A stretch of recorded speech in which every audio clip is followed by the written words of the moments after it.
கர்மவீரர் காமராஜரின் 123வது பிறந்த நாளை முன்னிட்டு கோவை வீரகேரளம் செட்டிப்பாளையத்தில் காங்கிரஸ் கட்சி சார்பில் சிறப்பு விழா நடைபெற்றது. இந்த நிகழ்ச்சியில் கோவை மாநகராட்சி எதிர்க்கட்சித் தலைவர் அழகு ஜெயபாலன், முன்னாள் மேயர் காலனி வெங்கடாச்சலம், மாநில காங்கிரஸ் செயலாளர் பழையூர் செல்வராஜ், அகில இந்திய காங்கிரஸ் கமிட்டி உறுப்பினர் டாக்டர் காயத்ரி, மாநில ஓபிசி செயலாளர் மோகன்ராஜ், மாவட்ட இளைஞர் காங்கிரஸ் தலைவர் சுரேஷ்குமார், வடவள்ளி சர்க்கிள் இளைஞர் காங்கிரஸ் தலைவர் ராஜ்குமார், மாவட்ட காங்கிரஸ் செயலாளர் சந்திரசேகர் மற்றும் மகளிர் காங்கிரஸ் உறுப்பினர்கள் லலிதா, விஜயா, அங்கம்மாள், விமலா உள்ளிட்ட பலர் கலந்து கொண்டு காமராஜரின் திருவுருவ படத்திற்கு மலர் தூவி மரியாதை செலுத்தினர். மேலும் பொதுமக்களுக்கு இலவச வேட்டி மற்றும் சேலைகள் வழங்கப்பட்டன. இந்த நிகழ்வு பக்தி உணர்வுடன் சமூக நல சிந்தனையோடு நடைபெறுவதால் பொதுமக்களிடையே நல்ல வரவேற்பை பெற்றதாக தெரிவித்தனர்.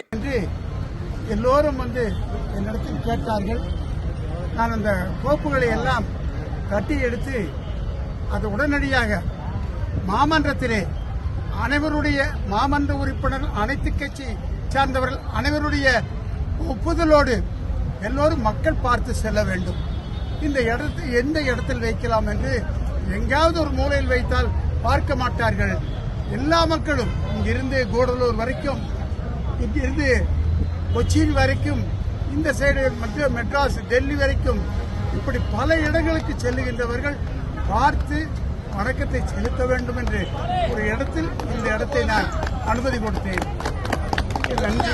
மாநகராட்சி ஆணையாளர், உறுப்பினர்கள் எல்லோருக்கும்